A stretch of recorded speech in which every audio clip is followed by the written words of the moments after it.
வணக்கம். திருப்பொற்சனம் சேனலுக்கு உங்களை பக்தியோடு அழைக்கிறேன்.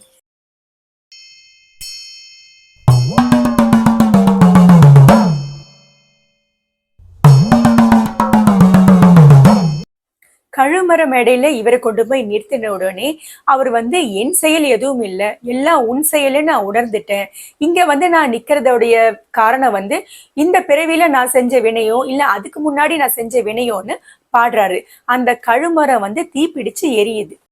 இதை கேள்விப்பட்ட மன்னன் தன்னுடைய தப்ப உணர்ந்து பட்டினத்தாருடைய காலில் விழுந்து மன்னிப்பு கேட்கிறாரு. என்ன உங்க சீடனா ஏத்துக்கோங்க அப்படின்னு கேட்கிறாரு.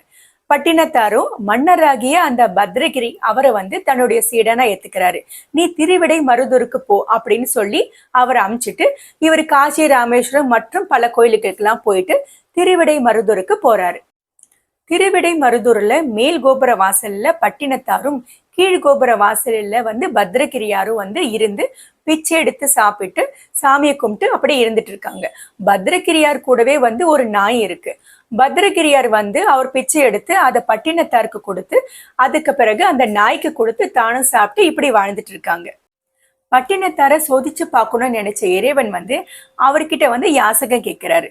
பட்டினத்தாரும், அப்பா உன்கிட்ட கொடுக்க என்கிட்ட எதுவுமே இல்லையே, நான் திருவோடு கூட வச்சு இல்லையே, நீ கீழ் கோபுர வாசலுக்கு போ, அங்க என்னுடைய சீடனான ஒரு குடும்பஸ்தான் இருக்கான், அவன் உனக்கு ஏதாவது கொடுப்பான் அப்படின்னு சொல்றாரு. சிவபெருமானும் இவர் சொன்னபடியே போய் பத்ரகிரியார்கிட்ட கேட்கிறாரு.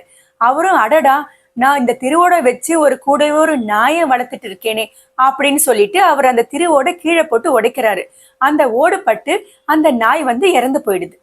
திருவோட்டுல அடிபட்டு இறந்து போன நாய் காசி ராஜாவுக்கு மகளா பிறக்குது. அந்த மகளுக்கு கல்யாண வயசு வந்த உடனே கல்யாணம்னு பார்க்கும்போது அந்த இளவரசி காசி ராஜா கிட்ட தன்னுடைய போன ஜென்மத்து விஷயங்களை எல்லாம் சொல்லி என்ன பத்ரகிரியார் அவர்கிட்ட கொண்டு போய் விட்டுடுங்கன்னு கேட்கிறான். காசி ராஜாவோ தன்னுடைய மகளை கொண்டு போய் பத்ரகிரியார் கிட்ட விடுறாரு. அந்த இளவரசியும் நான் தான் நீங்க சாப்பாடு போட்டு வளர்த்த நாய், என்ன நீங்க ஏத்துக்கணும் அப்படின்னு கேட்கிறேன். பத்ரகிரியாரும் இது என்னடா வம்பா போச்சு அப்படின்னுட்டு, அம்மா நான் உன்னை எடுத்துக்க முடியாது, நான் முற்றும் துறந்த துறவி, அதனால நீ திரும்பி போயிடுமா சொல்றாரு. ஆனா இளவரசி போக மாட்டேன்னு அங்கேயே இருக்காங்க. அதனால இவருக்கு என்ன பண்றது தெரியாம இளவரசியை கூட்டிட்டு பட்டினத்தார்கிட்ட போய் சொல்றாரு. பட்டினத்தாரும், வாங்க நம்ம மகாலிங்க சுவாமியை கேட்கலான்னு கோயிலுக்குள்ள கூட்டிட்டு போறாரு. அப்பதான் ஒரு அதிசயம் நடக்குது. ஒரு ஜோதி தோன்றி பத்ரகிரியாரும் நாயாக இருந்து இப்ப இளவரசியாக வந்த பெண்ணையும் அந்த ஜோதியில மறைஞ்சிடுறாங்க. இதோட தொடர்ச்சியை அடுத்த பதிவுல பார்க்கலாம். நன்றி, வணக்கம்.